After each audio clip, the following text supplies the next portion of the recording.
Thought I had a reprieve, but now I gotta look at you guys. Jeez. I'll get through it though. I'm gonna battle through it. How's Coach Brown? I haven't seen him yet, and it's just feels so badly. He had talked before the game, way before the game. He said he's really feeling poorly with vertigo, which I kind of know what it is now, but maybe everyone does. But you feel dizzy, and then during the game in the first half, I was watching him pretty close, and he was getting up and down. I kept telling him just sit down, but he's a little stubborn once in a while, and then literally when we were coming back onto the court, he was walking on to the court through the tunnel and said, "Hey, I think I just got to sit down." And so, actually I didn't know whether he would be able to come back or not, but I hope he's okay. I think it was probably a wise decision on his part, so I'll see him here in a bit. Were you concerned at all about a letdown after the emotional win against Cincinnati the other night? Mm-hmm. And how did you guard against that? Just sometimes you just talk about it and you hope everybody's listening. Coach had talked about it a number of times, and including right before we went out again, but sometimes it doesn't stick and sometimes it does. But honestly, I don't know. I think we had a little bit of a letdown in some ways. What we did is we came out and made a lot of shots to open the game, and that always makes it look like you're really ready to play and you're playing well. And when the ball's going in, everything just feels good. But we honestly at halftime did not feel like we had guarded all that well. We thought we'd gotten lucky.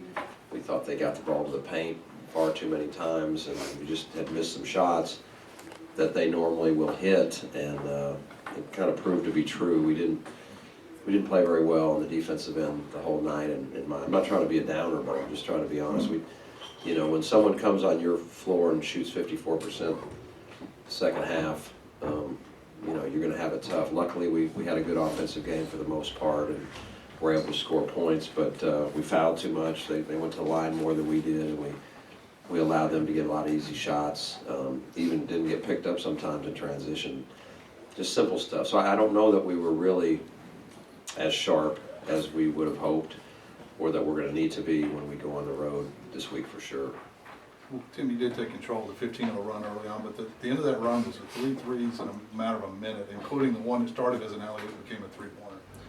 When that happens, you kind of know that things are going to go. Yeah, we practice the alley-oop three-pointer. We want to make it look like it's a pass, but it's actually a shot. Then they don't guard it as well. That's what.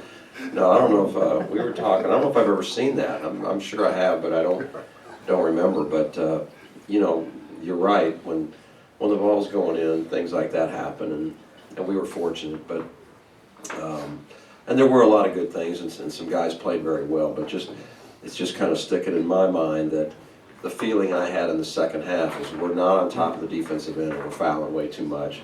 And thankfully, we finally kind of grabbed a hold of it the last, 7 minutes and started to get a little bit of flow offensively and got some easy baskets and took care of the ball better and took better shots and those kind of things. The things that win over time,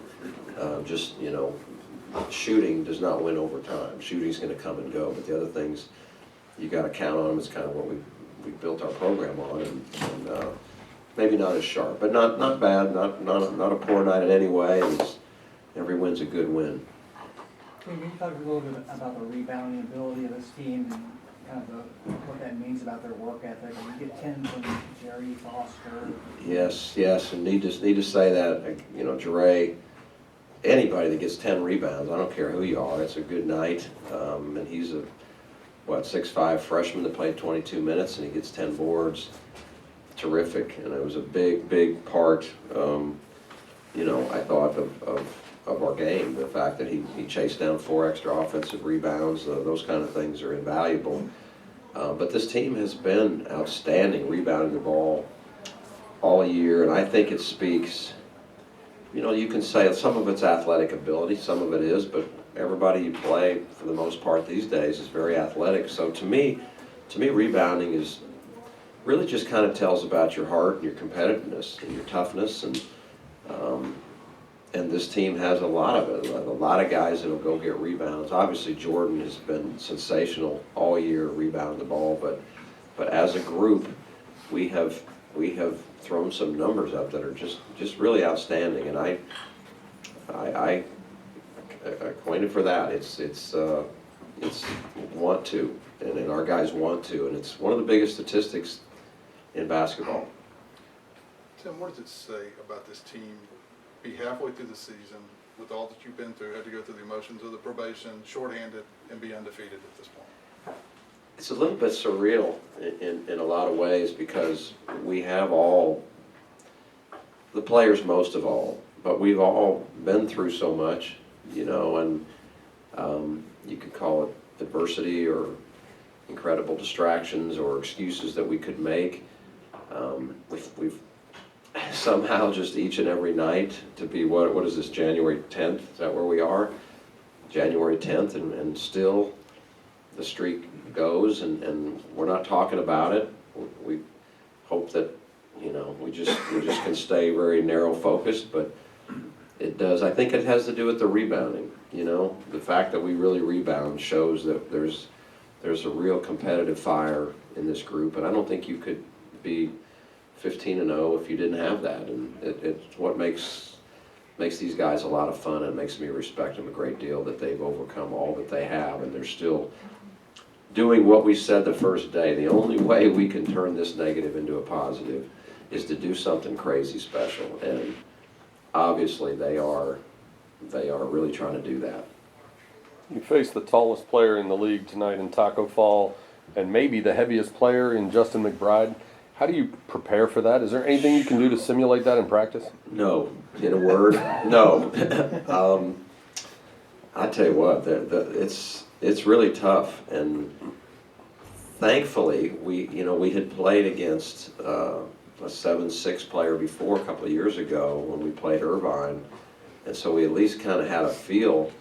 But they do some really well thought out things with him. They play an extended zone defense, and they put him at the basket. And, you know, basically when you watch film, he eliminates 8 to 10 feet worth of shots. I mean, think about that. If you could just wipe off 8 feet every single time somebody comes down, it's pretty good. And so he's a big problem. And McBride is just really a very talented offensive player. I mean, his hands and his feel, and he's so darn big that even if you have position, sometimes he can whip you. And honestly, in the second half, early on, obviously they were just decided they're going to go to him.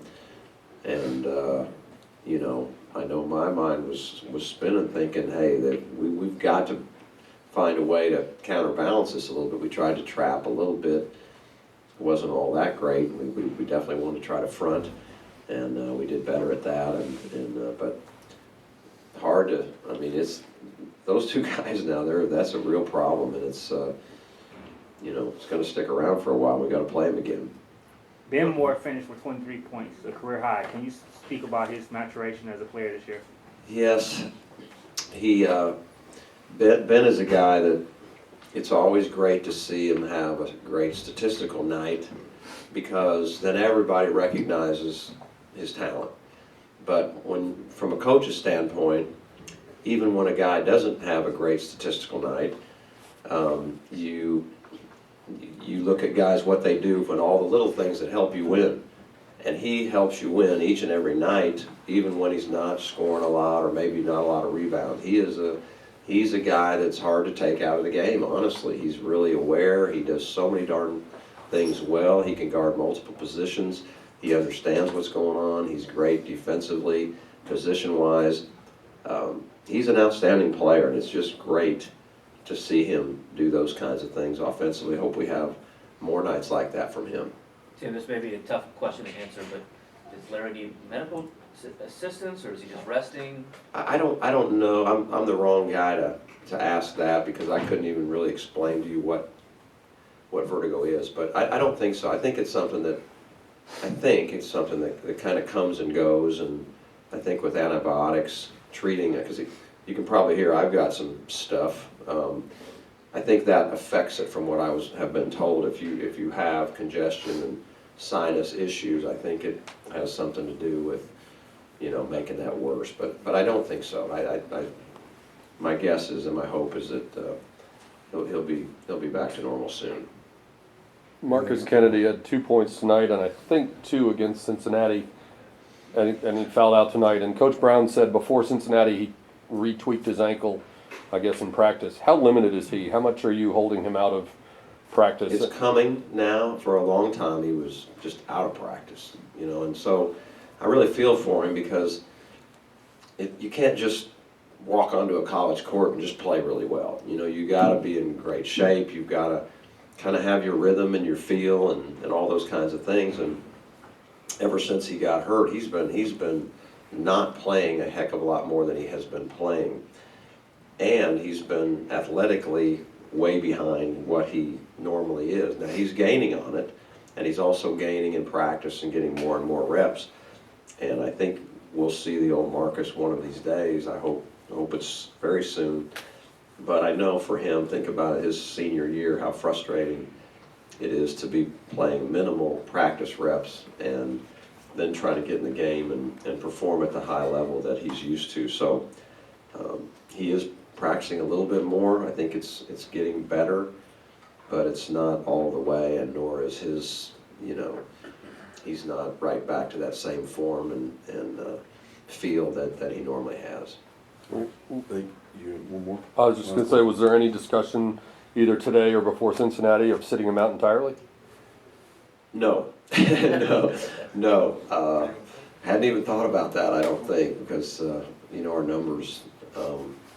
Obviously, if he was really hurt and our doctors and trainers felt like he shouldn't play, we would always hold him out. But that's not the case. It's a sprain, and a lot of guys are playing across the country with, you know, as they heal up and not full speed. I tell you, by February, nobody's full speed hardly in college basketball. Everybody's dinged up somewhat, but you know, he is on the way up. He's on the mend, and hopefully he'll get all his bounce back really quickly.